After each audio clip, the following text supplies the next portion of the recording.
live for late night love reading. Why? Because you're gonna love this reading. Realistically, well, that's what I told Morgan. I was like, this could end in all kinds of fire and dust and brimstone. Realistically, quite possibly. Quite possibly. As I was coming up the elevator, as I told her on the phone, I was like, dude, I always get this final download as I get to the fifth floor. And it's like that's what I'm supposed to start the video with. And the video starts with, why won't you just accept the man that God has chosen for you to love? Come on. God, what a way to start the conversation. Realistically, I mean, you're talking to Lilith. And that's what I told Morgan. I was like, this is going to open all kinds of fucking greatness. I was like, have you ever just done that where you just sit there and ask a question and just sit there in the quietness of it and let all of it pour out? She's like, that's all I ever do. That's all I can do. There's nobody here to speak with it about my feelings, so I have to sit there and process them by myself. So that's the self-healing journey, and that's what we do around here. Really? Yeah, introspection. Let's do some introspection, right? I was talking to Morgan, and like, we'd be in these time loops with these fucking Fruit Loops.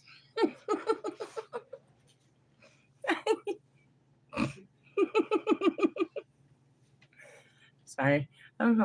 Dude, the shit we were talking about, we laughed so hard. I was in tears so many times, bro.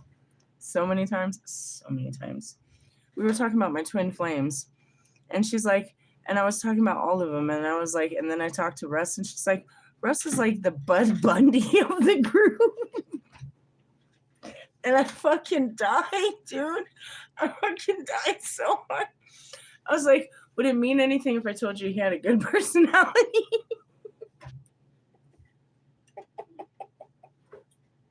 I can't even explain myself yet. I can't. It's in the videos, though. Russ had all my love, bro. He had all of my attention and all my love, and I just loved him every day, every morning, all throughout the day until the end of the day, and I just loved Russ. And I told him all about my day, and I spent all my days with Russ. And you're like, what the fuck? I was like, I'm not sure. And it started, so I started laughing so hard. I was like, I love you. I was like, I just need that supportive, validational friend in my life. I was like, fucking Uncle Nasty over here. I was like, dude, I'm sure he fucking chews his fucking toenails. She's like, I could see that. When she said that, I started laughing because she's usually like, you're over exaggerating. She watches your videos too. She thinks you're an egotistical bastard. He's like, I don't like that kind of guy. I was like, he's not really. It's like he's puffed up. I blew that guy up.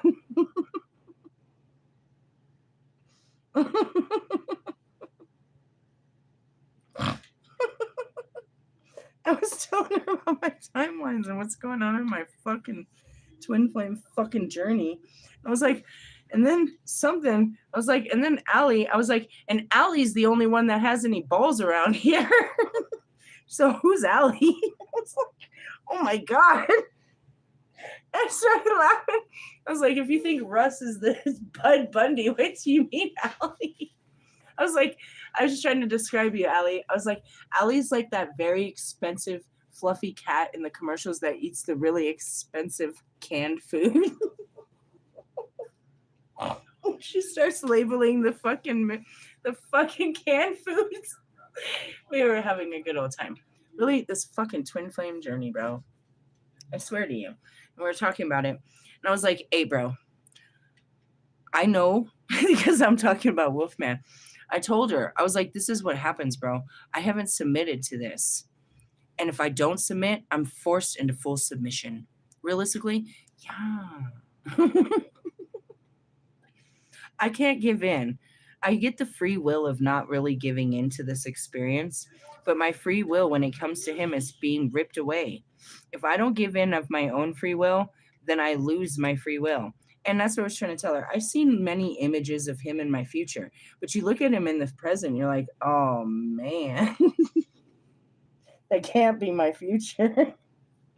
And so we're talking about that. And then I'm talking about Bobby and that whole very intense situation and all this stuff. And then I was like, as far as that goes, I was like, he knows that I opened a whole can of whoop ass with fucking Brian last weekend and that shit was just fucking, you know what I mean, on the fucking pot stirring. And I don't know if he was trying to come in and be, Captain Save a Hoe or he was trying to block a hoe.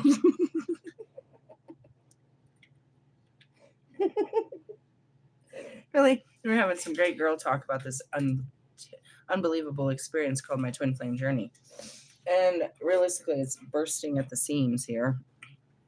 And as it seems, I tell her, so I was like, dude, we could manifest a new man. I've done it before. It worked. I was like, we can manifest anything. I was like, we can do this. I know it works. I know it works because where did Wolfman come from? I know it works. I was like, we can do it. I was just got to be better at it. Otherwise, you get these mushy men that I keep getting. And she's all fucking Vienna sausages. I was like, hey, they smell funny. And this is the conversations we have.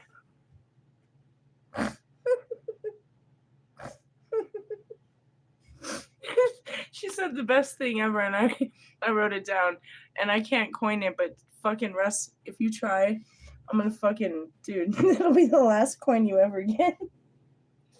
She's all, the process is too much to process. I was like, that's a fucking slogan for real. The process is too much to process. And that's how it is. We were talking about all of it. It was funny. So here I am, and I'm like, all right, I've never done voodoo. We might as well get a voodoo doll. And fucking dress on this thing. She said, I want mine to have khakis.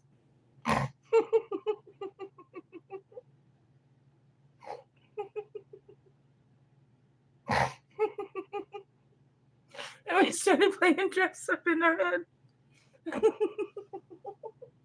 This is the type of shit that makes witches dangerous. What is a witch? Nothing more than a woman that knows her power. And at this particular time, we've never used love magic. We can brew up a guy to love. She's like, this could be bad. I was like, what's worse than what we've already been through? I don't think so. And that's what I was trying to explain to her. Logically speaking, we brought these guys in from an unhealed place. And we have to go back to that unhealed place to connect with these guys. So if we call in a guy from a healed place, then we're going to get a more healed version. It shouldn't be as mushy.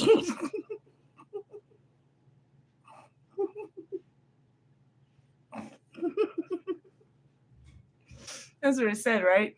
And I was coming up the stair. I was riding the elevator when I said that. And I was like, I don't know, bro. Then again, I'm just manifesting out of fear that I end up with fucking Wolfman. And that's not a good place to be manifesting. You're not supposed to manifest from a place of fear. She's like, yeah, that's probably true. And then as I got off the elevator, it's like, why can't I just accept the man that God has given me to love? And that was it. It was like, oh, ouch. Knight of Wands. From the beginning of time. And that's why I said, this could take many lifetimes as it has taken me to understand the answer to that question. Can you rephrase the question, please? Why won't you just love the men that I want you to love? Oh, God. It could start with all of them. And it ends up with this one. It can't end with this guy. It was supposed to. I'm not supposed to be so ugly about it, but you're still kind of ugly. And even my friend thinks so too. You portray yourself as an ugly individual. Really? So does Russ. He's not really that. He became that. It was gross. It's like he got infected with pus. That's Russ the pus. It's a fucking pimple. What did she call you? Russy Fussy. I told her about Allie. I was like, fucking Allie was on the fucking Russ bus. We were having all kinds of fun with you, Russ. Where were you? Oh, that's right. Fucking slapping dollar bill cheeks over there. Russ has got to pay, dude. Every night, Russ is like a fucking makes a stripper video like Migos, and he's just fucking throwing hundreds on her. You're really living that rap life there, buddy. I'm so stupid. Anyways, we were having a great old time. And that's where it came to a real conversation. Okay, let's get real. How come you don't want to love these guys? I mean, and that's what I was saying. She's like, always like, you know, they need time to grow. And I was like, I know. I did too. I needed a lot of time to grow, but now I feel grown.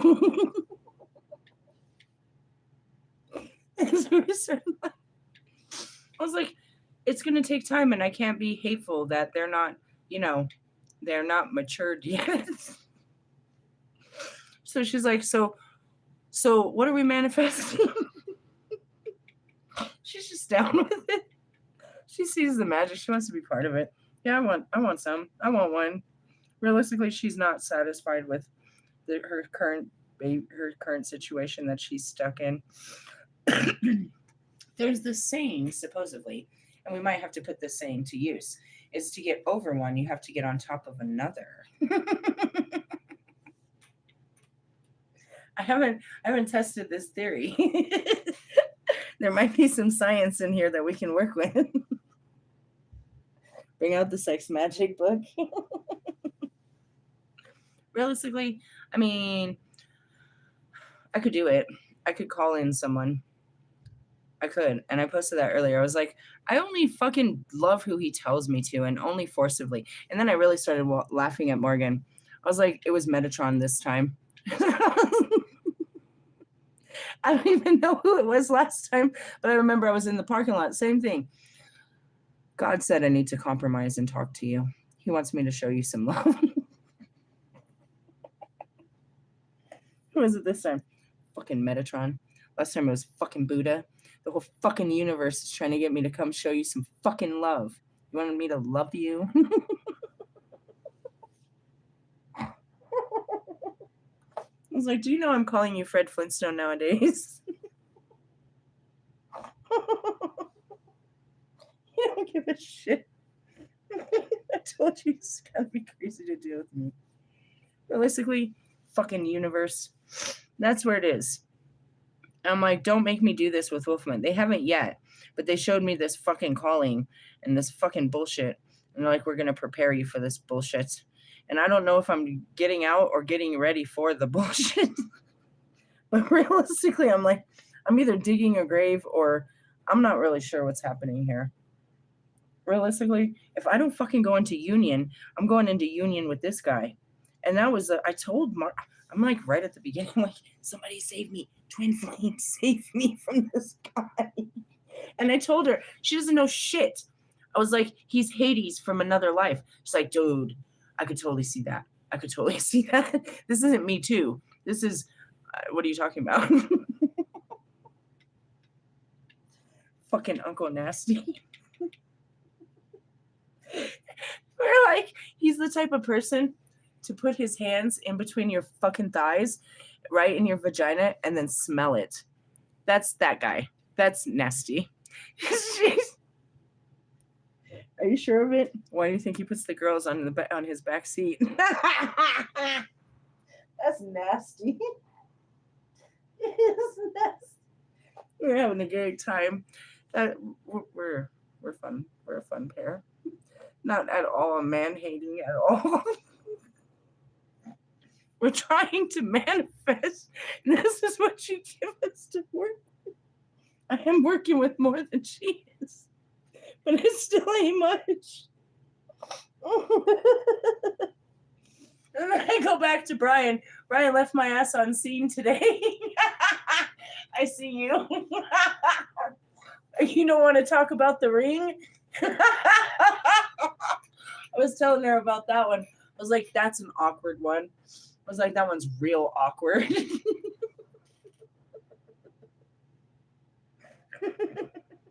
You had to see it to believe it. Or like these fucking twin flames. God's like, you should go show Brian some love. Oh no, no, no, no, no, no, no, no. I don't want to do that.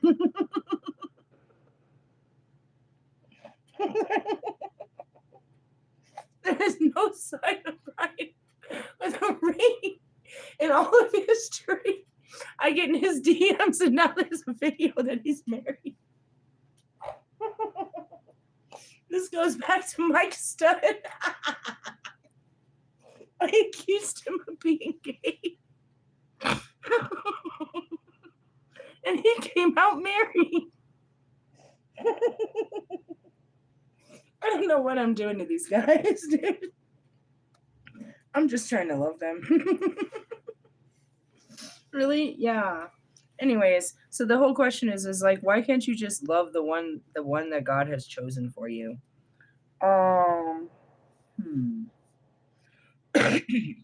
Which one are we talking about? I think I did my best.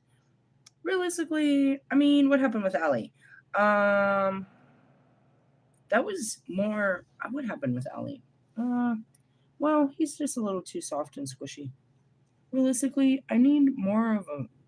I mean, not too sure. I can't say what I need. He's not that what I didn't need. But realistically, what I used as the way out and what the truth is dude, like cultural. His is very cultural. That's culture. It's culturally dangerous to get into to push that any further. When I became aware of that, my fear of cultural history was enough to make me bow down and back up. It doesn't mean I stopped loving him. He did nothing wrong. It was my own fear of the cultural history between us. He comes from, you know what I mean? Oh, Jesus Christ. I don't like it. Don't say Jesus Christ around them. Don't be American. Don't be woman. Don't be anything. Nah, bro. It's a whole nother kind of they'll fucking kill you type shit. Really, please? Turn on my hotspot. Oh, now you're trying to abuse the situation. So that was one. What happened? And I told her about that. I was like, nah, bro, you can't be waiting. I was like, dude, I stuck it out for Marshall because I knew Marshall was worth waiting for. And I did that for like hella long until it was like, all right, I gotta go. Like, are you gonna grow a pair? Are you gonna say something? And that's what I said. Allie was the only one to say something. I was like, Allie, you're just like all like Russ. You just want to be like fucking Russ because I was like hating Russ and he's all celebrating him because you know that's his buddy. And I was like, well, and I have to remember that I liked Russ before I didn't, and then I expected everyone else not to like him either because I didn't. And Allie just didn't give into it. Mike got irritated with Russ. He backed up from Russ. I mean, there was all this. Yeah, I turned it on. There was all reasons to, you know, he was playing a lot of stupid games, and that's where it is. Is like you make it easy for people not to like you. Really? Yeah, myself included. And that's where it is. What defense do I have about Russ? Well, I mean, bro, if you don't leave me alone, I don't know. Okay, then I don't know. I really don't know what my hotspot is called. It's a new phone. I really don't know. I didn't give it a name. Sorry, you're going to have to go play games somewhere else. Really? So sad. Sorry. Can I turn off my hotspot now? Anyways, it's a new phone. I haven't set it up. Going back to it, I didn't have a defense, Russ. I could tell everyone why, you know what I mean? There's all these obvious reasons, but there was nothing obvious other than God just said, you know, what was it, Russ? I don't know how I ever made a connection with Russ.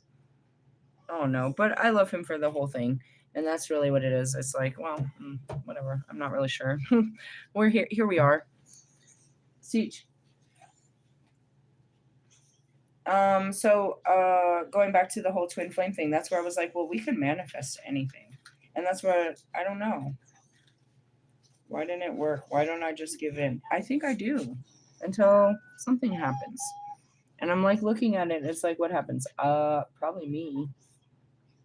It's probably the pattern. If it's not, it's equally mirrored. That if I give up when it gets tough, if I don't, then they do. And it's always tough. I don't think that it's not tough. It's like you have to have tough skin. You go in and you get your ass beat about it, and then you come back out, and then you go in again to get, fucked up. It's like you're fucking sunburning. So you're purposely getting fucking skin cancer fucking around in there. It's like you go in there to, get filled with love and light, and it fucking fries you. Keep going in there before you get fucking skin cancer. Something like that. I don't have control about it. You can see in these videos. I'll be living my own fucking little life, and then it'll come up in a card or something, and it'll start the energy, the planets or something will start pushing me towards one of these dudes. Like, go love him. And it's each one individually has their own challenges. They're all a fucking challenge. Don't think that there's an easy one. If there was an easy out, I'd be out. They made it impossible. Realistically, all impossibilities become possible. What kind of shit is that, bro? To make me go after fucking Lewis Hamilton. Luckily, we already established as kind of friendly, and that's where it is too. It's like, try to go further. How much further does this go? And it's like, there's not supposed to be a limit, but there's a limit for me of how far I'll go. There's always a limit, and that's where I stop. I'm not going any further with this person. Something simplistic, and a lot of it can be like communication and shit. And that's where patience is not my best virtue. I'm not very understanding as to why you can't. There's so many different whys. I understand the why, and that's where the compassion comes from, and that's why I walk away. Really? Yeah. I know how hard it is for me to face my fears, and it's because I have Holy Spirits fucking pushing me. Going back to the dark night of the soul, like, Kobe would literally wake me up any time of the morning with a fucking terrible thought that I needed to face. And he would sit there the whole time coaching me through it. Only to fucking turn around, have a fucking cup of coffee, a cigarette, and here comes another one. It's like, dude, it's like forced poison. Really? Yeah. Facing your fears is really intense. Taking leaps of faith and stuff. I do it because I'm pushed to do it, but I know that they're pushing you too. And it doesn't necessarily have to be the same spirits that are pushing me, but it comes from the same conscious. You still need that kind of love. You need that thug love, that tough love from fucking Kobe, that thug love. You need that fucking, all those different loves that they give that's pushing you to be brave and to step into the unknown, to take adventures and shit like that. So as the Lilith reincarnated, I have to do what I never did before, and that's ultimately what it was. You don't understand. It's being perpetuated over and over and over and over and over. And that's the definition of hell for an eternity. Realistically, yeah.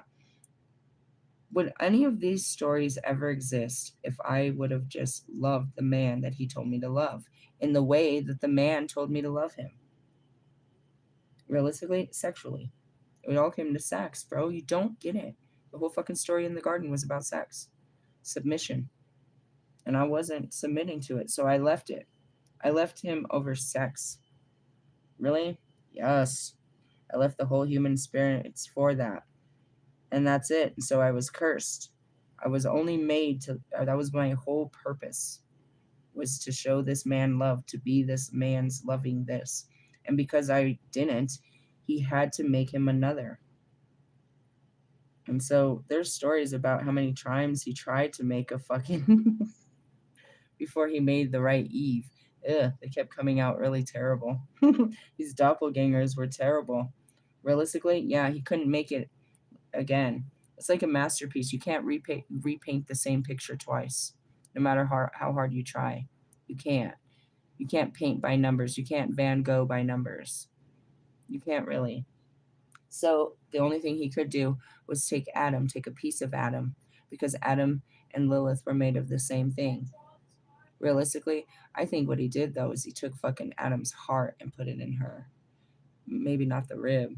You might have fucked that up. You weren't so good on that, realistically, but that's what it was. He needed something equal to what Adam was. But Adam was already broken by the time he took a piece of him. Really? Yeah, by the experience of Lilith. So he was never full. And that's the whole thing. So I didn't love the man that God told me to love, and instead I kept looking for others to love. And then you got Lucifer and Solomon, fucking Samael, fucking welcome to the fucking twin flame journey. Realistically, yeah. So that's really what it is. It's like, oh, I can love them, but I can't love him. And I can love you, but I can't love you. And that's conditional love. And that wasn't God's love. God's love was supposed to be unconditional. And I put conditions on it. Realistically, I taught all of that deviancy. So now I'm getting taught the terrible lessons that I've taught. And I can't not love now. Before I had the free will. And I kind of have the free will now, but it's about to be taken away from me. He's given me the free will to love any of these men, any of the men that has been chosen. And if I don't, he's going to take away my free will like he did later in life with Persephone, which is Hades. And you can see them. He's over there in a fucking robe next to a bed, just rubbing the bed like, come on. If you don't, dude, I'm going to... Somebody save me. I so don't want to crawl in his chambers with him. Realistically, I talk a lot of shit, but I don't want to be his sex slave. I just came out of R. Kelly's meat locker. I'm not trying to go into fucking Oscar's meat locker. He probably has a Prince Albert. Do you know what a Prince Albert is? He probably does. I'm gonna call Morgan. She'll agree with me. I bet you do. That's freaky. Don't even. Jeez, I got a headache. What is a Prince Albert? It's a male piercing.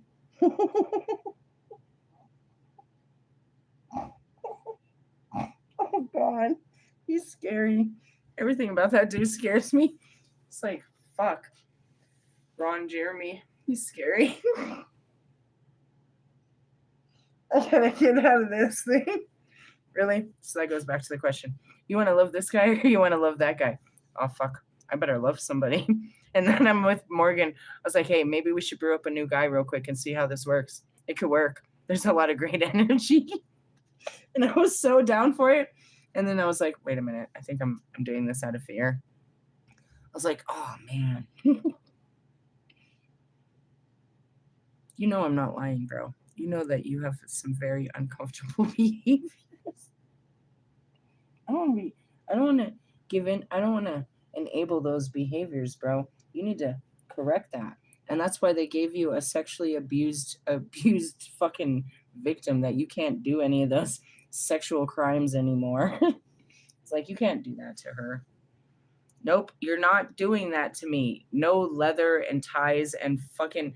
No, none of that gimp ass shit that you be doing to these chicks. That's so fucking weird. Not tying me up. Realistically, he's a weirdo. This whole thing scares the shit out of me. Do you sense his energy? He gives it... Hey, that looks great on you. He gives it off so freely. Can't you tell? He's all giving off that energy. But realistically, do you have better energy? Is there some better energy that you're working with underneath all that? Like a heart? Do you have like a heart? Do you have like a sense of humor? Do you have like anything? Or are you just like all like an arrogant fucking Aries fucking Aryan nation fucking tyrant emperor? Realistically, I mean, I think you take the Lord of the Dark too dark. I fucking manifested this bullshit. I just want to say, I manifested him completely, and that's how I know I can do this again. But I'm not doing it from the right place. Last time, I didn't do it from a place of fear because I was afraid that it wouldn't work or something. I just wanted something to work. I started thinking about what would be good for me. And I said that he would be good for me. These kind of characteristics. This kind of guy would be good for me. And I'm looking at it, I was like, oh no, dude, this is no good for me. And that's where I was when I was, that's what it means, is like, I put out that dream when that's where I was mentally. But I'm not mentally there anymore. And now I'm dreaming bigger than Martin Luther King. I have a dream of something bigger, not bigger. And it doesn't mean to say anything. It's like, it's somehow, there's no way to say that I want more without saying you're less. And it becomes this huge fucking demasculizing fucking battle where you have to show you're better than me. I say that you're not enough in some sense, and you have to show me that you're better than me. And it becomes, well, I don't regret that decision with you acting all arrogant out here and then showing your fucking ass. Realistically, I mean, it happens instantly. Haven't you seen them? That's what I said. He's just puffed up right now. He's just kind of swollen. His ego is swollen right now. Really? I mean, are you gonna deflate from all that? Or are you just gonna stand on that bullshit and just be that kind of guy? You're gonna be like Russ? Every guy I ever say that to doesn't like that answer. The only one to talk back again was Allie. Like, no. Well, then don't be like Russ. He looked up to him. And at the beginning, I did too. I was going to use Russ's, recipe for greatness. I was going to try to apply a little something like that in my life because I was capable of writing music, writing a new song every fucking day. And as long as I could afford it and could get in, I could record it the very next day. It wasn't difficult for me to do some shit like that. So I could see this as I saw it as a blueprint, and it seemed to work for him. I didn't actually know the guy behind the fucking, behind the legislator of this bullshit. Fucking Slater over there. I admired him, I guess, in the music, and that's what we aligned on was music. I was an up and coming artist, and I liked his recipe, and I think that's exactly what drew Ali to, is like everybody's drawn to the recipe. That's where he gets respect, is because he applied a specific method to his madness, and it worked for him. He broke it because he didn't do what they did. He made his own way to doing it. But now he's stuck in the madness. He has to stick to that recipe. He tries to step out of it, but he has to keep feeding the coals to this train because that's what they're expecting of. He has to keep doing it. And that's kind of where Marshall is. All they want is another album, another album, another album, another album, another album. And instead he gives them another t-shirt. Fucking stupid, Marshall, I swear. But that's what it is. And if you don't feed the fire, then it goes out. You lose hundreds and thousands if you're not staying active and you're not feeding you're not entertaining them, keeping yourself up to date. You start losing them, and that's your profit flow. So he has to keep getting them to, even something simplistic for Russ is keep that 199 going, every week to 2 weeks. And that's what Brian teaches you on a music level. It's like, it's one thing to have 1 million followers, but it's a whole nother thing to have 1,000 ticket buyers. You know what I mean? That's going to get you way further than those fucking followers, the people that actually spend money on you. And he teaches you how to build that network of people. You know what I mean? Realistically, yeah, but Russ it's about volume. So if he's got fucking 40,000 fucking people that are going to spend a fucking $1.99 every fucking Friday, he can do pretty well for himself. When he's making these albums and they're only coming out, he's pushing out 12 fucking songs, 13 songs, and they're only spending $5.99. And it took him a year. It doesn't balance the fucking books. And he's got to spend all that money, all that stripper money on his girl. And he's got to pay everybody's mortgages, and he's got to pay their insurance. He's paying for his sister to go to grad school. His mom lives on some fucking fat camp in fucking Florida. His dad has a fucking lavish life. He pays for his brother and whatever his lifestyle is. He's, everyone's living the life off of him pushing a song out once a week, once to 2 weeks. And he has to keep fueling this shit. Otherwise, you know what I mean? It is basically all stop. But it's not stop for him. He can sit there and I've got everything I need, but their needs are more important. And you can see that in everybody else's lives. Why can't Lewis pull out? Your pullout game sucks, Lewis. I love these jokes with these guys. I love them. And I never stopped loving them. I just had to let them be. That's it. It's like, dude, hey, fuck. If I couldn't do it, I don't think any fucking woman's going to come in and push you. But maybe I pushed it to where, you know what I mean? somebody can get, fuel it after. But realistically, no, there was nothing I could do to get Ali to be brave again and to be out there. Not for me or not for himself, nor Marshall, nor any of them. There was nothing. I can't do anything but inspire you to be brave and trust God and, do this for yourself. That's all. And when you get to that point, it was like maybe at a point it was for me, but it's definitely past me and it's for you. It's all about you, bro. And it's very obvious. I mean, I asked you to sacrifice such things because they were so obvious on the surface that these things were holding you back from a relationship with me or just a good relationship in life. You know what I mean? And that's basic. You know what I mean? Going back to Brian's stuck in the same shit too. He's got to keep feeding the shit, pushing the ticket sales, putting the kids on fucking the blocks. Now he's got many fucking venues. He's running all of this, I think it's like a 2-man army there. They're running venues in all kinds of fucking cities and making sure that every Friday and Saturday night their artists are selling a certain amount of tickets at venues in all these cities across America. Not to mention he's got to be up on show and do his fucking, you know what I mean, and be pumping out his new music too. And it's like, oh shit. Yeah, so it's like, oh, I guess you might not have time for a friend right now. I get it. And I like, it's like, how do you tell them?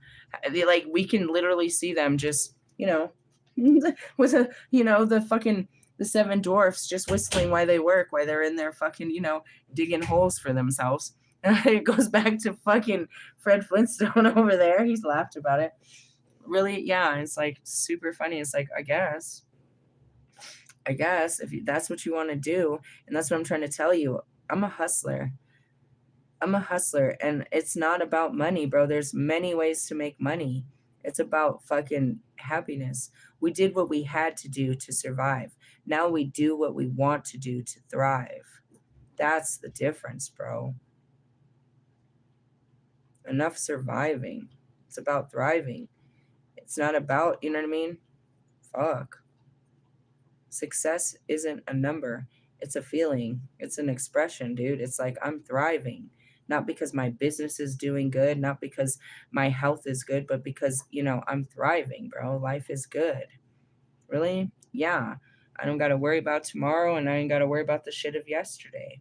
Life is good. And that's what we want to be at. And it doesn't come with a particular job or a certain amount of money in the bank or any of those material things. Don't give you that feeling. And that's where, that Fight Club moment kicks in. It's like materialism didn't work for you, did it? None of this worked. Socialism, none of this shit worked for you guys. How about let's just go back to being humble, motherfuckers? Let's do what makes us happy now. We did everything that didn't make us happy. How about we try doing the shit that does make us happy? All the shit they told us not to do. How about we try that shit? Because everything they told us to do didn't work. I did what you said. Are you happy? No. But I did it. Okay, that sucks. Really? Yeah. And I'm not seeking love. That's the thing. That's what you have to catch yourself. I'm not seeking love outside of the ones I have to love. I have enough that's hard to love. I'm trying to just like not love the ones that I have to love. And that's the original problem in itself. I'm creating a bigger problem, not facing the original problem. Realistically, yeah. Don't you think? Yeah. But as I told Bobby, and it's like the revolving door is there's an opportunity. There's all these great opportunities. And that's what I said is like, this whole fucking lineup for opportunity. But if you close the door, you just close the door on yourself. Because unless the person over there is closed down to the situation, but that's not me. I don't close down shop every time you close down shop. And that's where it is when you do, and I've said this because I've had to do it a lot of times, is I'm so open to the experience and then I close down and now I have to start all over with opening my heart again to the idea, starting with even the idea and taking it further and taking it further. Holding on to the idea and not letting go of it is the hardest part. But you know what I mean? It's restarting the fire every time. It's better to keep the fire going, which is the manifestation. If you lose the belief in what you're manifesting, you'll have to start over with nothing more than the original belief and give it more belief. But if you keep the belief and you keep manifesting, It's like, well, I don't know how this is going to work, but it's going to work. And that's where I am. I don't know who it's going to be, but it's going to be. It's going to be. The only thing that's missing out of this is the partner. That's it. That was the full package. I signed up for the full 2026 package that came with a full new life, including new love. It's in my package. It's in my contract right here. Realistically, yeah, it's those M's. I got M&Ms.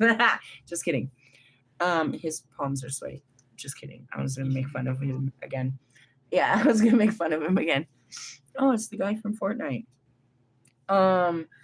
I'm not shutting down to it, and that's what it is I don't know how it's gonna work, but it's gonna work. And I keep doing the work and it's going to work. And yes, I wanted it to work this way, and that didn't work. And I wish it would have worked that way, and that didn't work. I didn't give up. And it started with, you know what I mean? I wanted this to work with you, but you couldn't work with me, and I just had to keep doing the work. And it sucks, dude, because I did see this with you, but you couldn't see, you didn't have the same vision with me. And so that means that, we don't align, and that sucks. But I got to keep my vision, open to it's going to work, even if it didn't work with you. And that's how you stay positive and you stay on your game instead of falling off and being negative and hurtful that everything doesn't work. No, just keep working at it. It's like you're training. And for me, it's just rehabilitation. I didn't even have a dating record to support this. I was married. You know what I mean?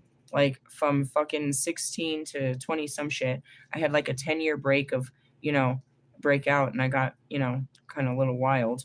And then I went into another 10 years of fucking horribleness. Realistically, yeah, I didn't have the body count, any of that. Not enough experience, not enough diversity, not enough understanding. So here comes all these different guys, all these different experiences with all different challenges and all different ways of life and all these things that I've never experienced. And that's where it was. It was like a smorgasbord of like challengers. Realistically, yeah. The challenge was just to open up to a possibility that I could be with a guy like you. Something I never considered.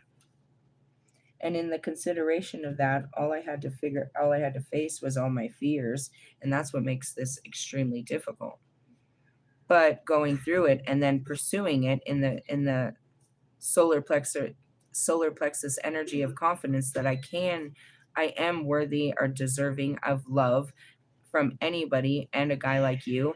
And I should go ahead and I am worth giving myself a shot at a guy like you. And that's for every guy that doesn't give himself a shot with a good girl.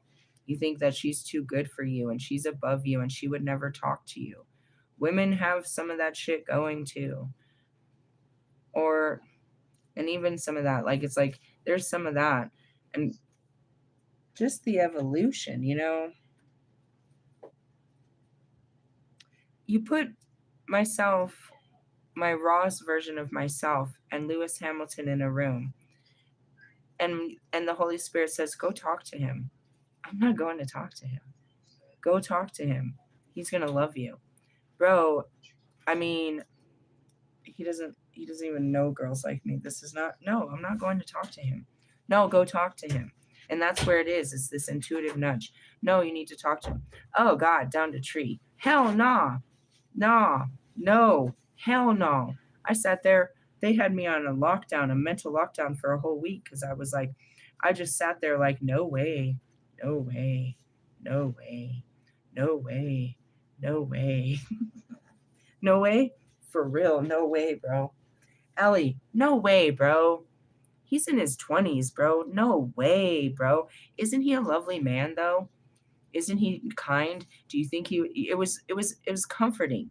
He wouldn't hurt you. He wouldn't yell at you. It was rehabilitation. It was like bringing in, I'm sorry to describe you like this, but it's like, you know what I mean? You're like in a room and you're like in a mental institution and they just keep bringing in these animals that you're afraid of, and they're emotional support animals that are supposed to make you feel better and help you, I don't know, go ride a horse. That was a really good one.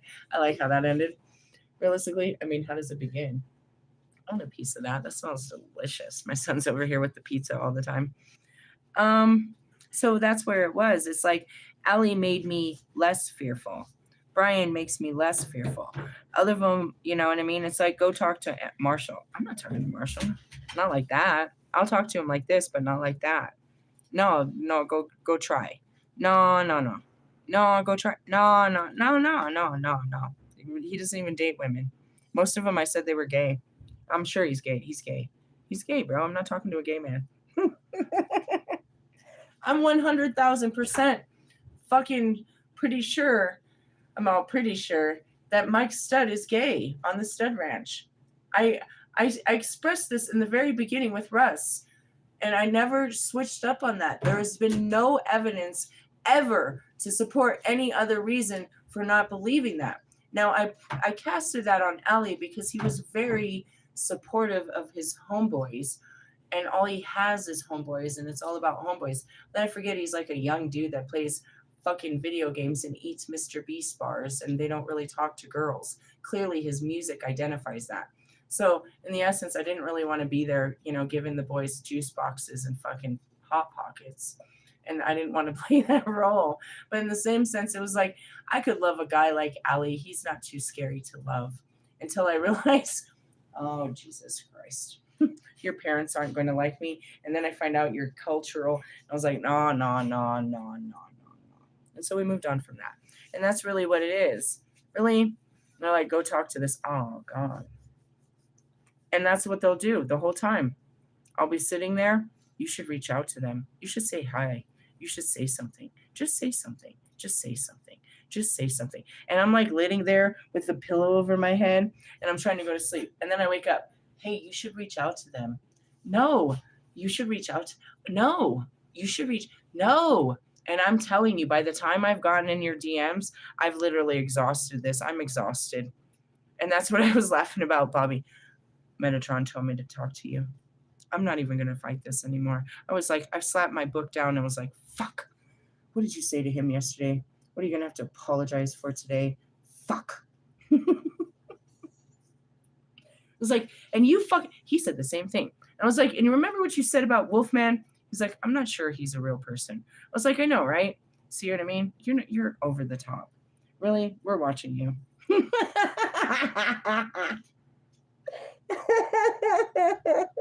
God's watching you. Realistically, I mean, seriously.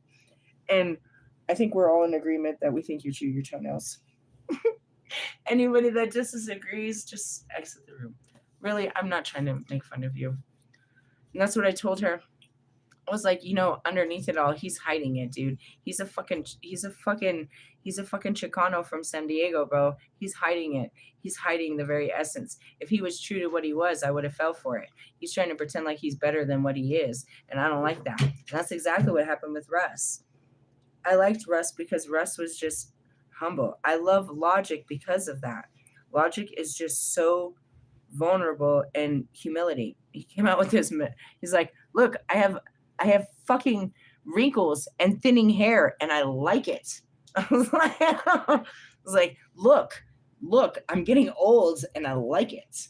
That's what I mean. It's like I like the trueness to what you are, and not trying to dress it up and be more for other people. That's what made me disgusted with Russ. He tried to, you know, he blew up like a Macy's Day Parade fucking balloon. He's a big old blown up condom over there with nothing in the bottom. Somebody milk this guy. Oh, there's Jonica. She's milking the cow for all it's worth. Realistically, move. I promise, if he had a better self-esteem, he wouldn't have done this. But he doesn't. And that's sad for them. I have my own mental tortures of why I didn't leave these undeserving men. And that's because of family. And so I look at these unhappy family men and I'm like, bro, I can't help you because I couldn't help myself when I was you.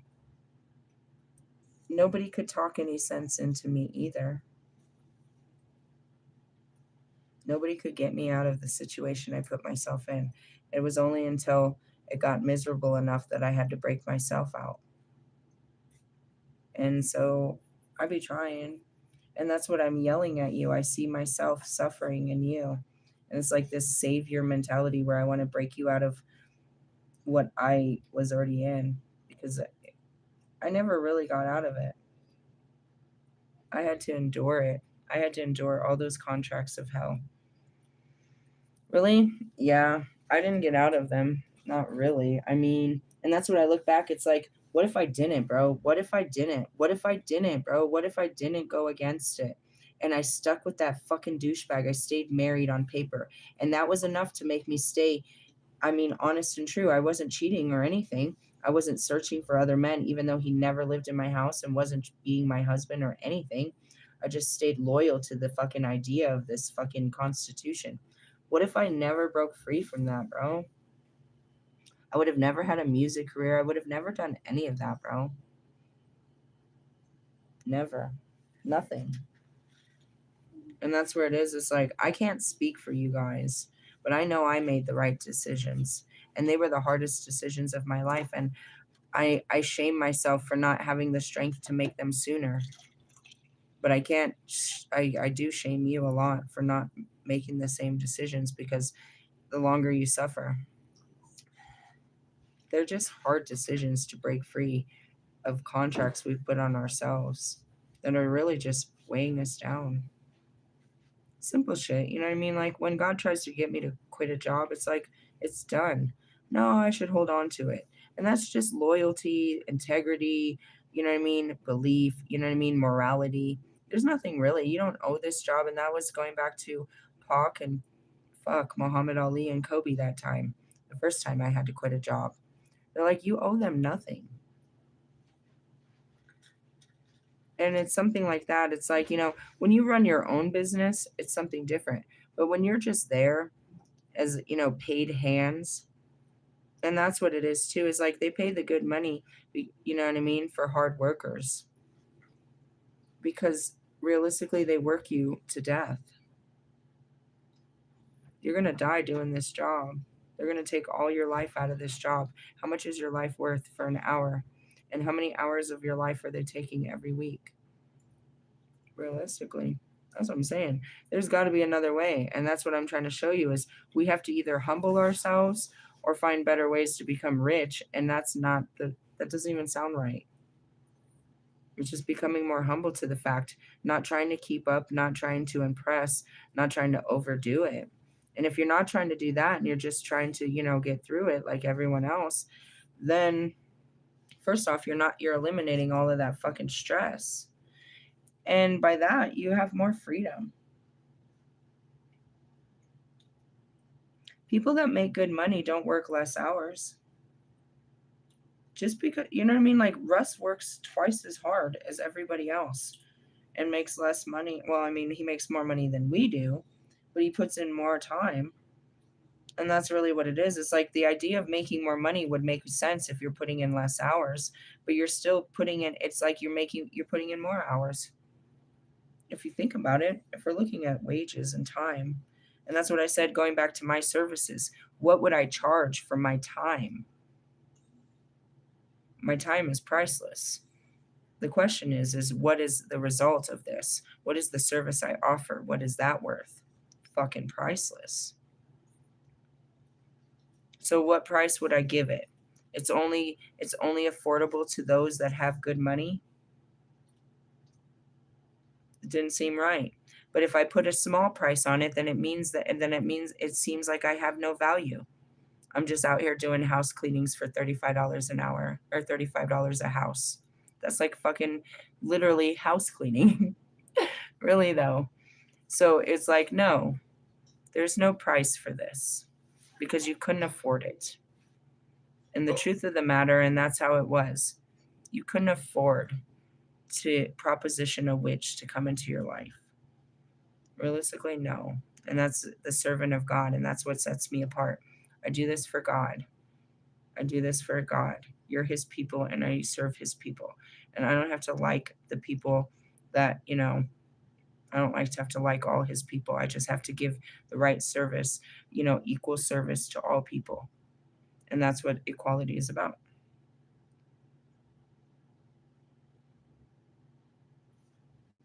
And then we go back to the beginning question, and I'm going to end here.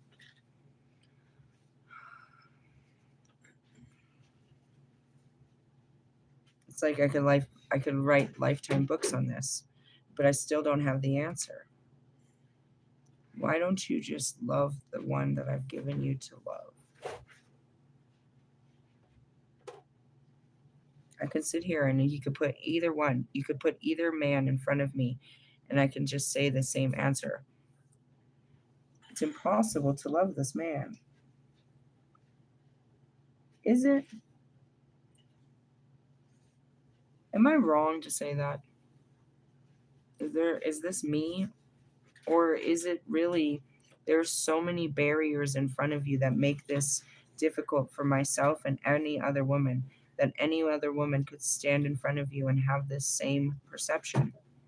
If you took me out of it and put another woman, would it be easy for her to love you?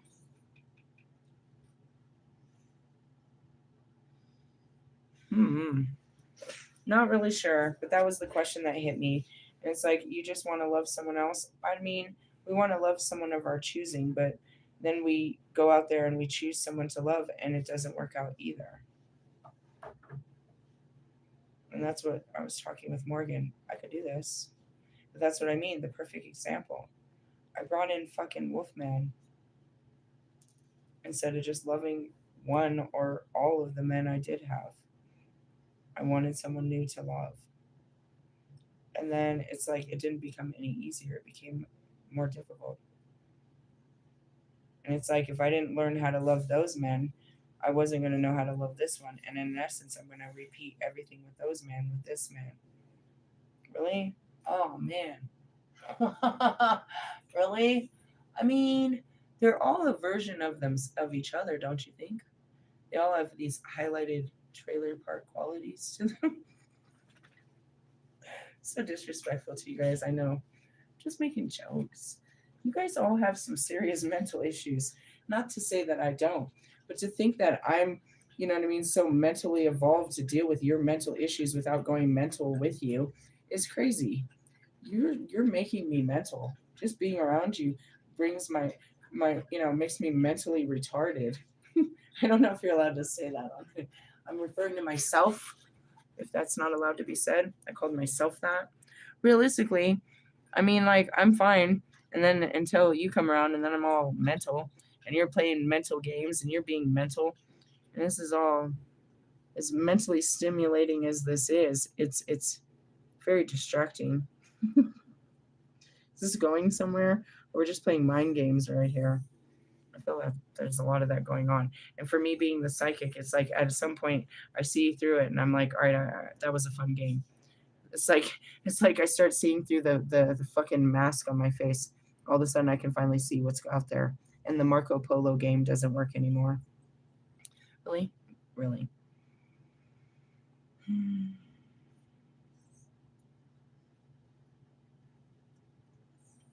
God told me to go love Bobby, and it was impossible. So then he said, go love Russ. It was impossible. It said, go love, and it said, I was like, it's impossible. He said, go love this one. It's impossible. Confirmation. And it just keeps happening. It's like, and that's what I said. It's impossible, man. Are you impossible? Are you making this impossible, or am I making this impossible? He wants me to see it's possible, that anything's possible. But how is anything possible when it's not? I'm not understanding this fully.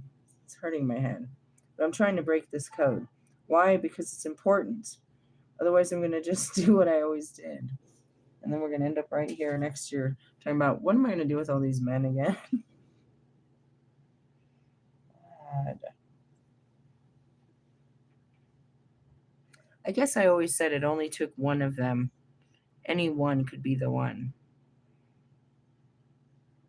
But maybe it comes down to me choosing one. instead of one choosing to stand up. Maybe that's where I was messing up. It was letting them make the choice for me instead of me making a choice for myself. But when you look at it like that, it's like, then you're kind of like, who's the easier one? What? That was full of chocolate. Oh, you scared me. She's like, oh, I thought she sounded like the dog did something terrible. And that's where you're looking for an easy way out. You're not challenging yourself. You're looking for the easy route. And that doesn't even sound right, does it though? You're looking for something easy. That doesn't sound right. You should say something like that when you're talking about a partner. You just want it to be easy. You want your partner to be easy. Holy Spirit makes everything really difficult. And as much as I, was just going to come up here and make a voodoo doll of the new guy that I was going to love for the new season, I realized that's not the way to go. And that's something I don't really do that, but that's, it's capable. You can put your manifestations into anything that your heart truly desires. And what I really am noticing more than anything is I truly desire someone to love. Again, I'm separated from the difference of what it is. And I said this earlier. I'm still not searching for someone to love me. I want someone to love me back. But I'm not searching for love. I'm in the pursuit of someone to give my love to, in hopes they'll give me love back. But that's really what the pursuit is. It was never I'm looking for someone to love me. It was I'm looking for someone that I can love. And that's where it is why can't you love the man that I have chosen for you? It's not really about that, about the amount of love that you have to give, but about the amount of love that I have to give. Realistically, and I don't want that to be wasted, and I'm looking for that to be put in the right place where I'm not just over giving love to someone that's not even giving me any, because I myself haven't experienced the very love that I'm giving everyone else. But as I've already seen is they don't know that love. They don't have that love. I teach them that love by giving it. You know what I mean? When you don't know how to take care of a puppy until you get a dog. You don't know how to be a parent until you have a child. You don't know how to love until you're loved. Really? In some cases. It's like, I'm trying to love people on a way that they've never heard or seen. And it's a little bit obscene is what they say that is. It's a new level of love. And I have to be particular about that because, first off, it's scary and people don't know that kind of love. They've never heard or seen that kind of love. And they don't know how to receive it because it's a bit much. And they don't know how to give it back. They don't know how to be that loving themselves. And so, being the loving fire beast that I am, I have to be careful because it's just that my love will burn you. Me just trying to get close, and it hurts. It hurts me too, and especially in the twin flame journey. It hurts because, first off, you're getting attention that you've never gotten before, or you're giving attention, or you're feeling ways you've never felt before. And when you do this, you realize that I've been deprived of this my whole life. I've never had these feelings. That's sad. But you're grateful to actually finally experience them at some point in your life, to have these great experiences. And that's what it is like, it feels good to love someone. And that's what I'm on the pursuit of. I want someone that I can give all of me to and be all loving and pour it all out. But that can also understand that there's other parts of me that's going to come out too that are not so loving. Realistically, not necessarily on you, but more on myself and situations, to be honest. And that's the healing part of me that always has to be done. And that's where it was, is I have so much to love to give, and people have taken advantage of that my entire life, and I have to protect myself from that happening, but not shut myself down like I did before, where I'm not going to love anybody. because every time I love somebody, they just use and abuse me. That's, you know what I mean, not productive, because then you're just sitting sour.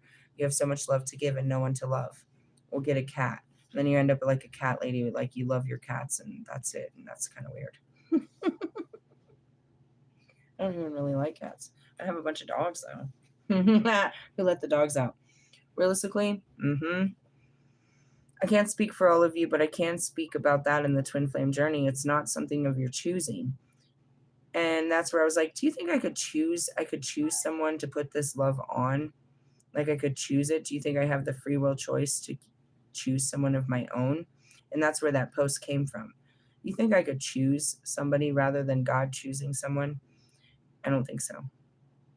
Coming back to the basis of the question, despite all efforts, I don't think so. Not given the circumstance. And I think that's what I tried to do since the beginning of time, is not love the man that God made me love. And all I did was love that man. And by doing that, that made my life hard. When if I would have just given into the love, it would have been a loving relationship. But the whole time you're trying not to. And as I say that, it's like, which one of my twin flames are mirroring that at me?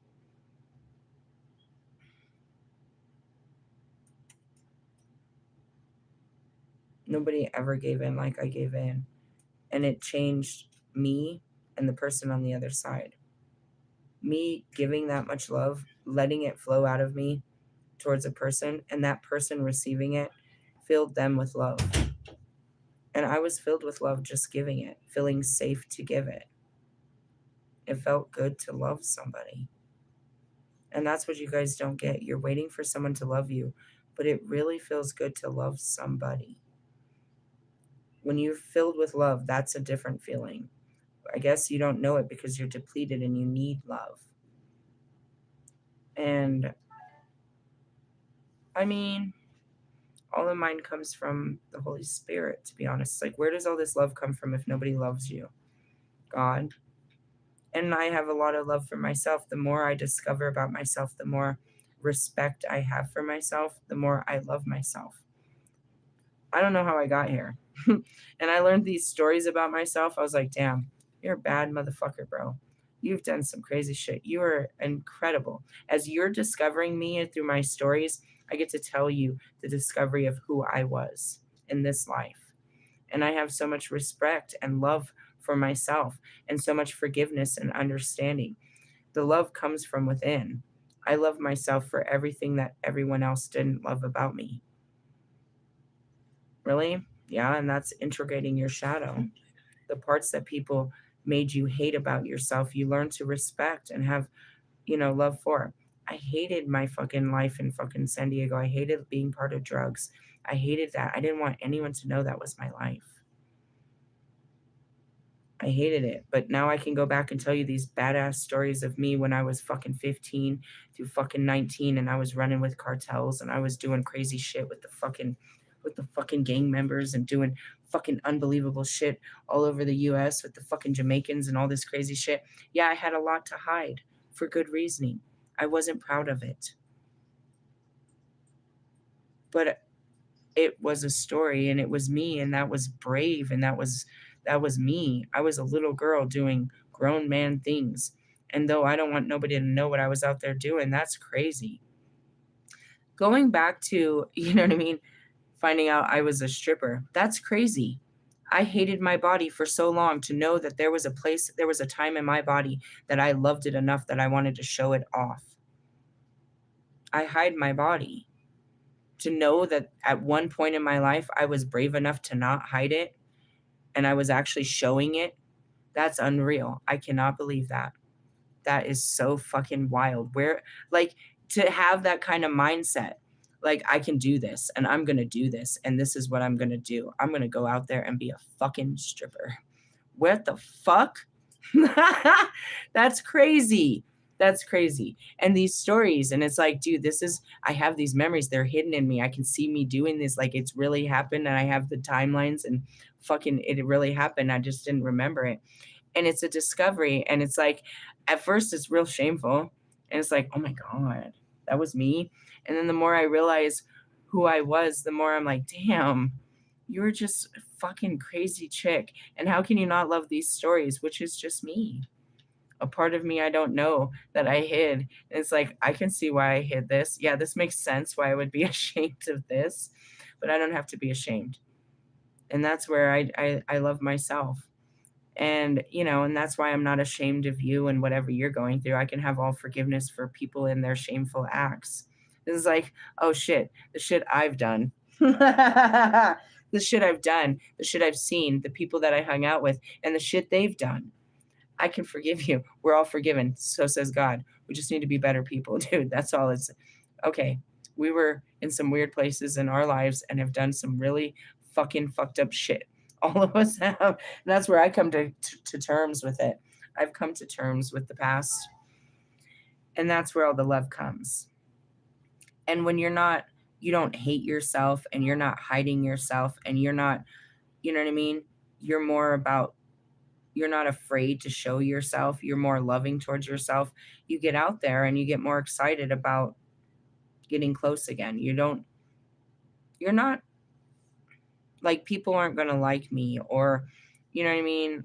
You don't have those insecurities anymore and you're ready to go back out. You feel you're more empowered to go out and be the best version of yourself, which is just the whole version of yourself that you were hiding. It's like, damn, I didn't know you were like this. That's B. Every time she gets around me, dude, I didn't know you were like this. There's a lot you don't know. Just wait. I change from time to time. And that's where it is like you can't judge a book by its cover. And that's where I don't judge people. Like you have no idea what they're hiding. They're hiding it behind a fucking collar. They're hiding it, bro. They're hiding a whole life that they don't want you to know because they're ashamed of. But that life is pretty exciting and they're pretty vibrant and they have crazy stories and they've lived a great life. They've just been broken by their life. They're just, they're old horses, but they used to travel these lands, bro. Those were some wild stallions up there. You can't tell now, but those were some wild horses out there. Really? Yeah. And that's where it is. You don't want nobody to know what you was doing in your 20s. Let me tell you. Seriously, yeah.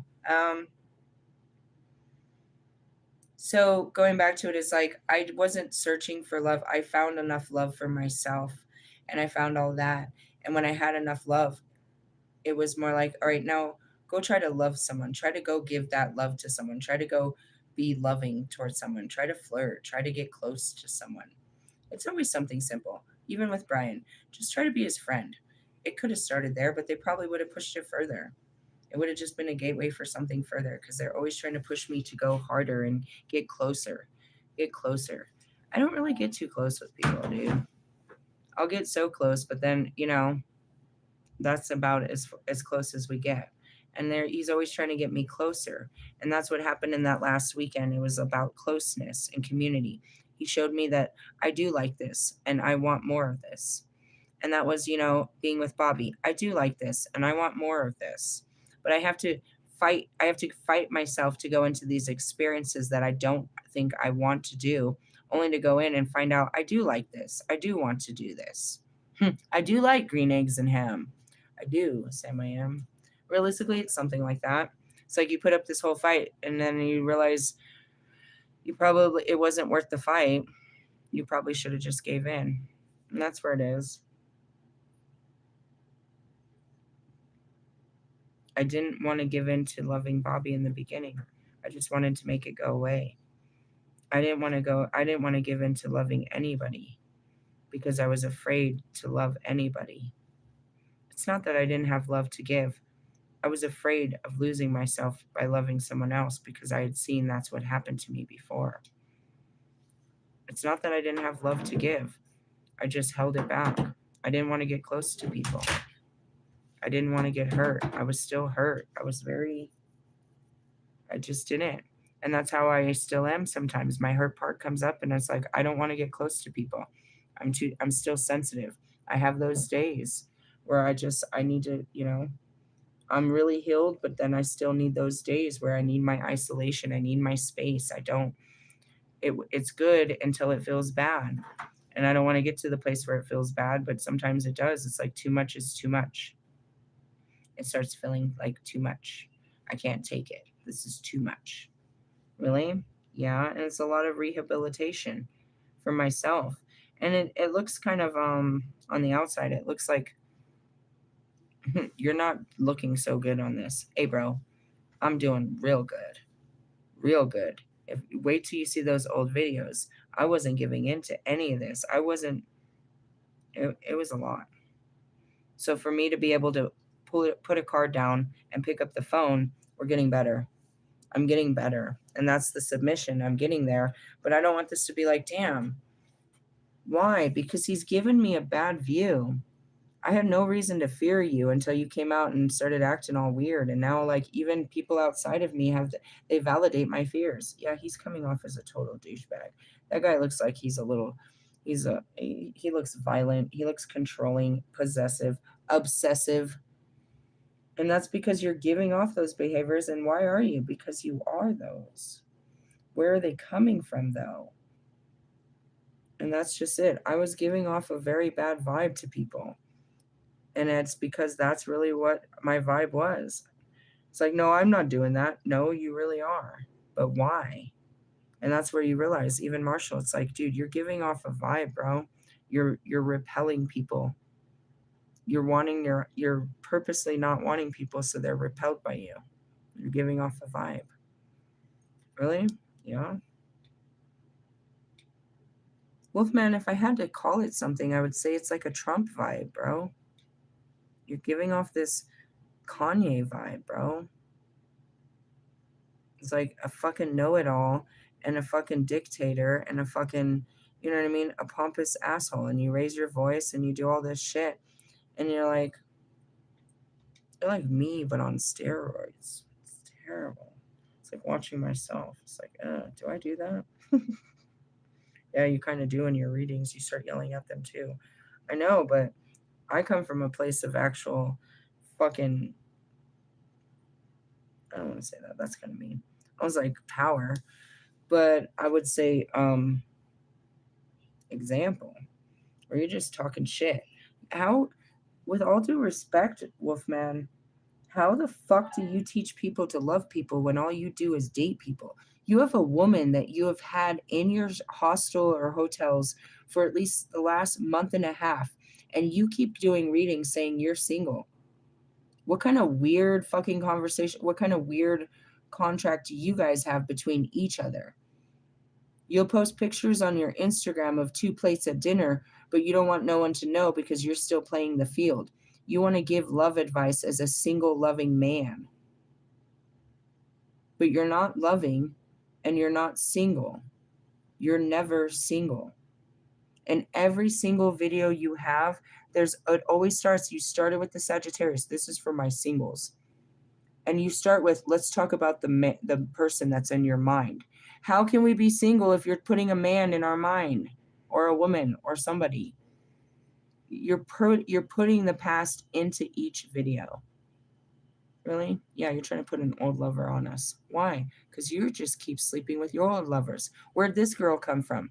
Earlier in the summer, you're hooking back up with an old hookup. Are you investing in a future with this one? Is this a second round where this time we can take the relationship deeper, or we're just going to do it again? See what I mean? And that's what it is. Are you going deeper in your relationships? Are you going further, or you're just repeating them?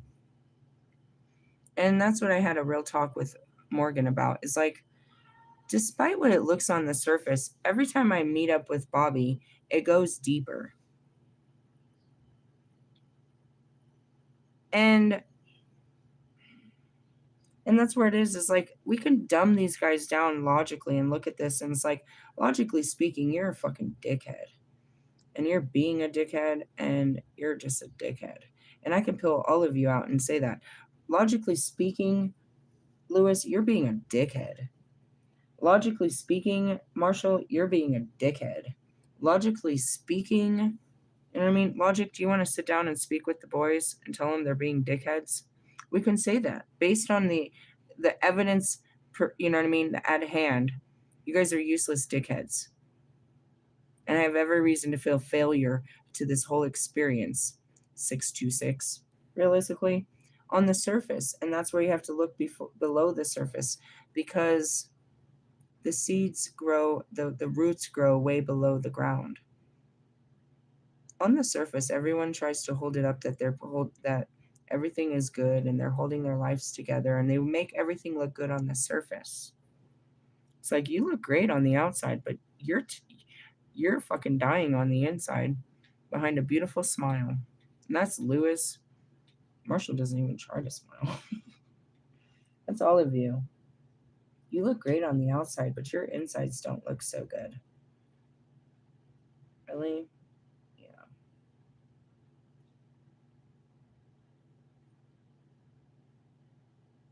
Every time I have to go back and go look at Russ.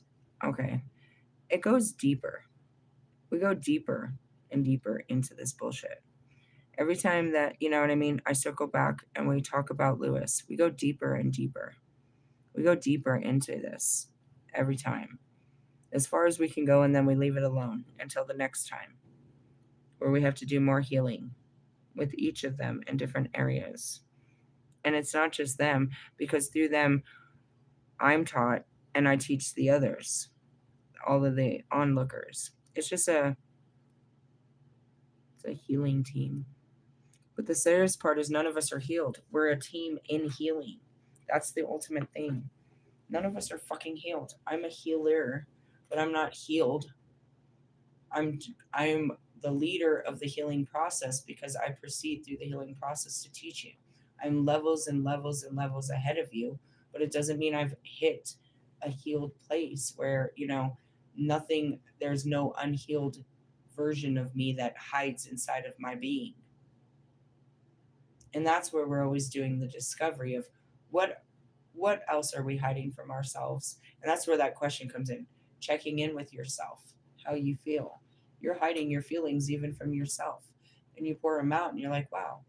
And based on that, you honor your feelings and decide to do something about them if you care, when you really hear yourself talk and cry. And that's what therapy is about, is letting yourself out and then hearing yourself, and having feeling for yourself in your situations when nobody else does, finding a person to feel comfortable to be yourself and let the parts of you that you hide out. And that's what my twin flames do with me and what I do with them. I can let a part of me out that I've always hidden with each and every one of them. The part is, I want to find someone that doesn't do the parts therapy, but that can handle the whole picture, the whole thing. And that goes back to someone like Ali. Ali can't handle my outbursts. He can't handle my anger. He can't handle that. You know what I mean? And you go back to some of them, they can't handle the spirituality aspect, the crazy thinking and the crazy, you know what I mean? All of that, that's too much. All of them, some of it is, each of them can't handle it. Some of them can't handle the crying, the vulnerability, some of them can't handle the fucking stories, the abuse stories. I can't handle it when she's dealing with this type of shit. I can't deal with her. I can't listen to her when she's going through this. I go through lots of different, flows of energy, and not all of them can handle it. It's like, I can't deal with her when she's going through this. I'm not going to deal with her while she's doing this. Fine, dickhead. I'll deal with myself. Realistically. And that's what it is. Russ made that song is, wanting someone to stick by your side while you're working on you. That's kind of hard to ask them to do. But at the same time, just to have the understanding that it's a work in progress. It's not like I'm doing a bunch of work for nothing. You can see the progression as I do this every single time. But the opposite is not working on myself and just saying, well, giving myself permission to be any which way and saying that this is the way I am because of XYZ. Instead of just saying, okay, this is how I've been, but I'm going to make a conscious decision to be better. And in my case, it comes from a person. A person comes along and makes me want to be better. You know what I mean? Like, even down to Morgan. I would cut off anybody that I found out was fucking around with drugs. You are done. You are dead. You are more than dead. I never even talked to you. It wasn't about the person. It was me running from the drugs. I had to cut you off because of the subject. And that's where I realized it's like I lost a lot of good people because I was running from a fight that I didn't want, you know what I mean, that they can't even face. And that's really what it is. It's like I don't want to deal with people that do drugs because I know how this works, but not everybody that does drugs ends up the same way. And I just didn't want to deal with it. Anything that has to do with something that bothered me, I didn't want anything to do with it. But that's, with Morgan, I realized I needed to face this. I wasn't going to lose my friend over this. I lost everyone else over this. I wasn't going to lose her. Not when she's standing in front of me and she's asking me to give her another chance. And I'm not enabling to her. She won't do it. And she knows that I don't want that for her. I know that she gets weak and she doesn't know what to do with herself, and she will turn around and fucking totally go get a bag and get high because she can't deal with her feelings and she can't deal with her outside world. And I only seen it once when she lived here, and there was some really heavy shit going on in her life. There was deaths and there was all kinds of shit, and she couldn't cope with it. And there's always drugs around, and you can say no all day, but then one day you say yes. It's just that. And I was really mortified about it. I thought she had a full on fucking drug habit that she was hiding from me the entire fucking time. And I asked her about it, and she was like, nah, I mean, I did. I could pinpoint it. She was all one way, and then it was one day. She went over to one friend's house, and then she came back a whole different person. It took me time to realize where this was. And I felt stupid. I was like, I can't believe this. I'm fucking hanging out with drug addicts again. And I confronted her about it. She's like, you're right. I did fuck up. Will you forgive me? Will you give me another chance? And that's really what it is. And it's like, I gave her another chance, not to fuck up, but to have compassion, bro. I gave somebody a chance that I didn't give that chance to anybody else. Which nobody else ever asked for that chance and gave me the truth either. I was waiting for it, dude. Everybody that does drugs and shit like that, they be fucking lying. They lie and cheat and steal. She doesn't lie. She doesn't cheat and she doesn't steal. But, you think of drug addicts and they all do it, so she must do it. But at that moment, I realized, and I asked her, she'd never lied to me before. And this is the moment you lie to me. Everyone does. You're going to lie to me like everyone does. When I ask you and I confront you and I know you're on drugs, you're going to lie to me. And she didn't. And I was astonished right there that she even took accountability. And she didn't just admit to it, she apologized for it. And she asked for another chance. And how can you deny that? And even though it's my biggest fear and I don't fuck with fucking people that do drugs, I had to learn a sense of compassion. And it was through her. I never gave that compassion to anybody else. I don't give a fuck, bro. If I know you're on drugs, I ain't fucking with you, bro. You're gonna have tendencies. You got battles. You got behaviors. You got karma. You got people, places, and things that are attracted to you. That's gonna get me fucked up. Realistically, be honest, dickhead. If you get pulled over, what are you gonna do with the drugs in your pocket? You're gonna go to jail for them, or you're gonna hide them in my car? You're gonna put me in danger, bro, because you don't want to go down for this.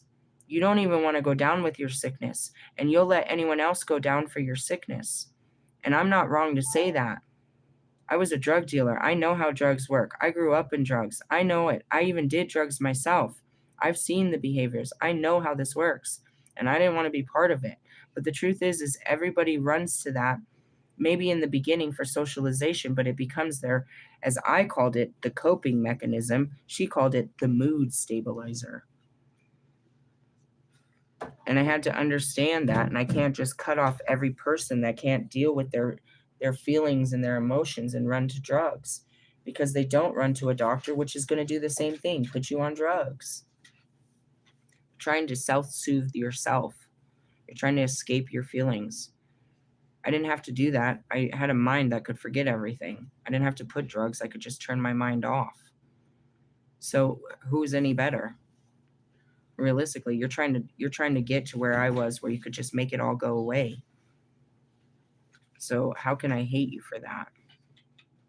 I want to help you face it, so you're not trying to make it go away, and you're not trying to poison yourself to make it go away. And that's simple shit like trying to drink your problems away.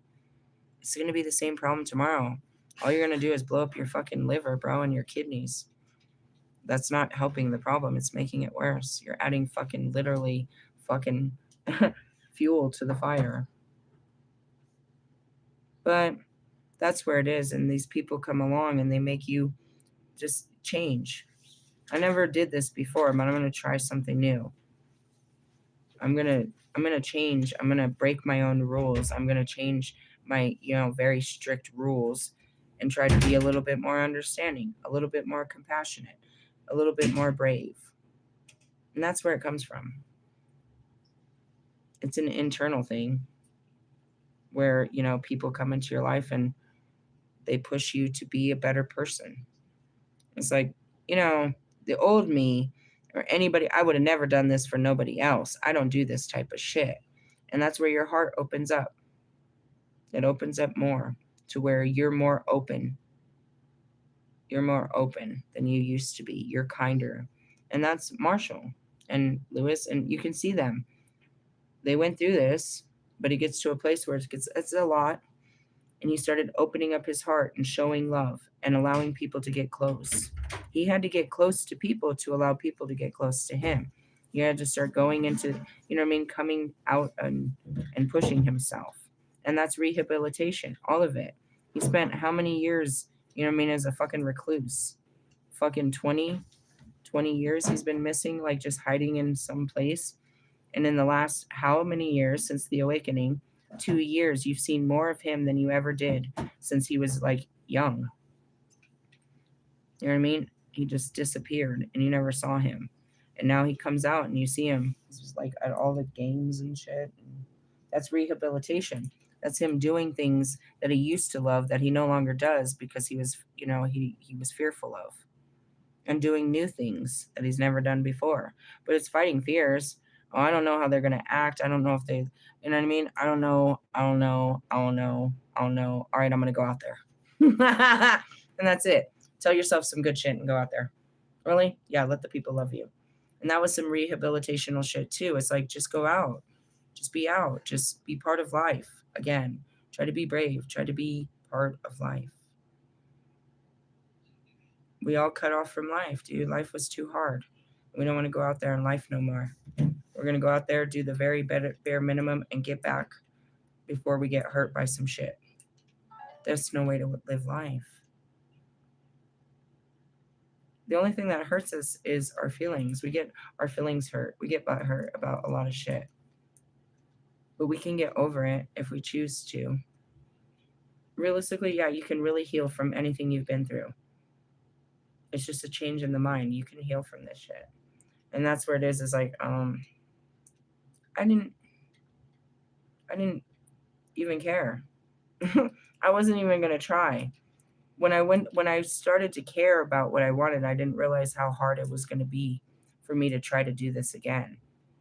After I swore to God I was never going to love another man, I never realized how hard it was going to be to try to love another man after everything I'd been through. And that sucks. It's a true ass story. And I don't blame it on the men. It's like, they did this to you. I did this to myself, bro.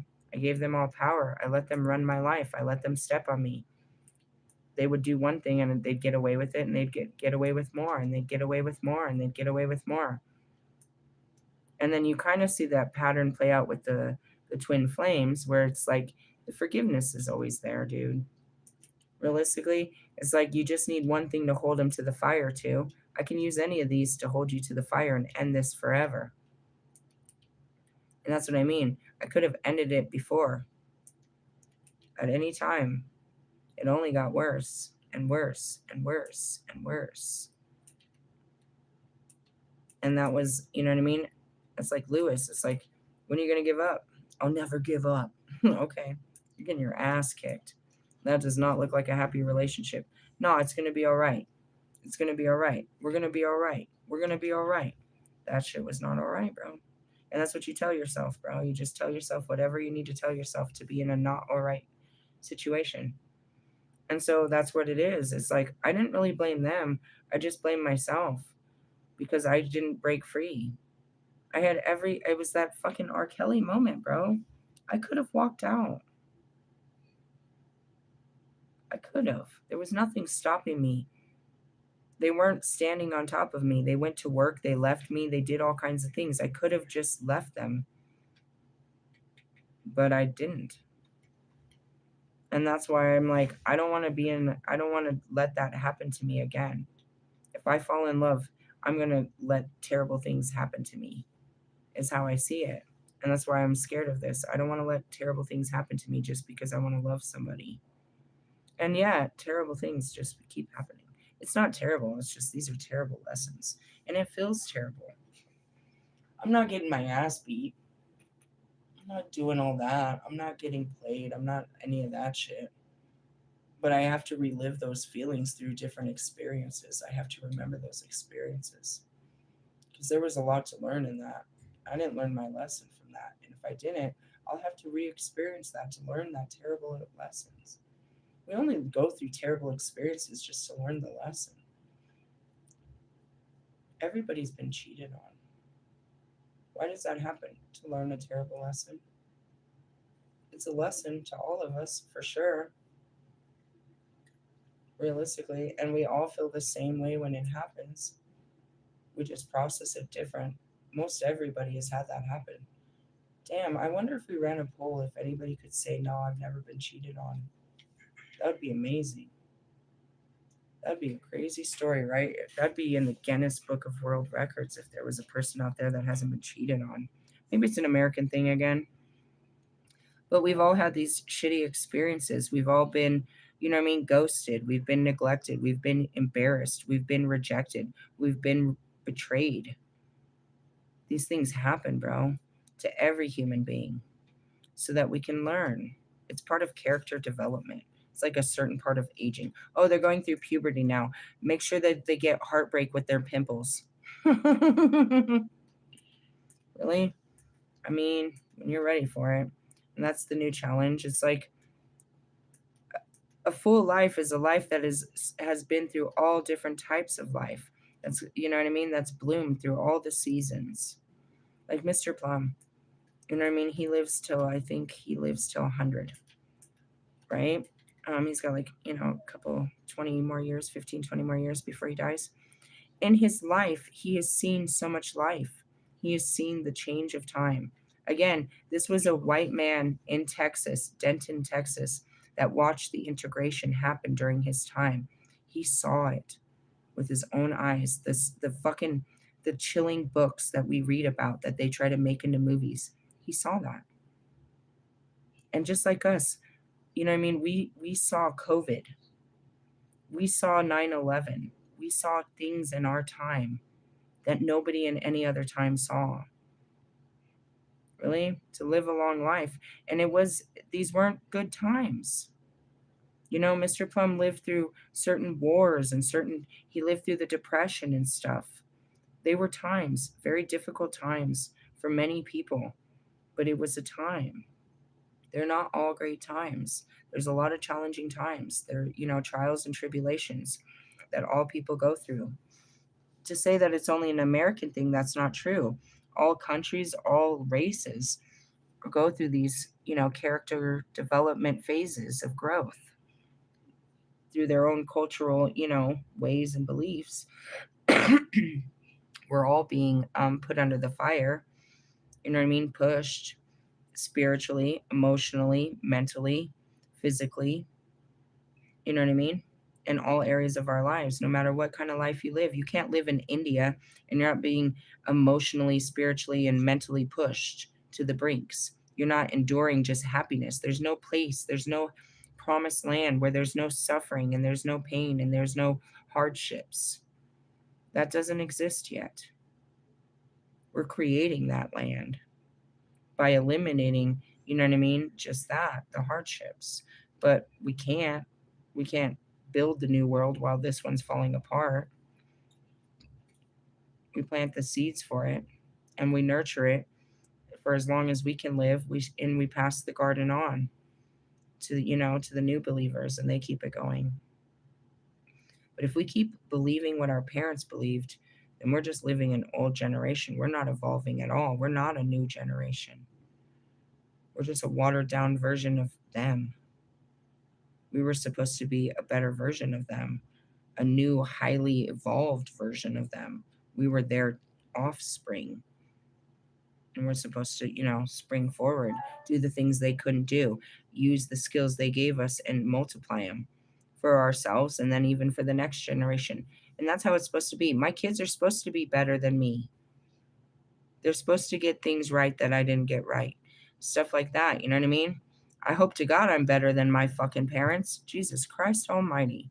And that's the evolution. We don't want to be just as good. We want to be better. Really? Yeah. Lots to be told here. And that's what I told Morgan. I was like, this is going to pour out in all different directions. Let's start this faucet of theology and see where this goes. You're not impossible. God made me impossible, I think.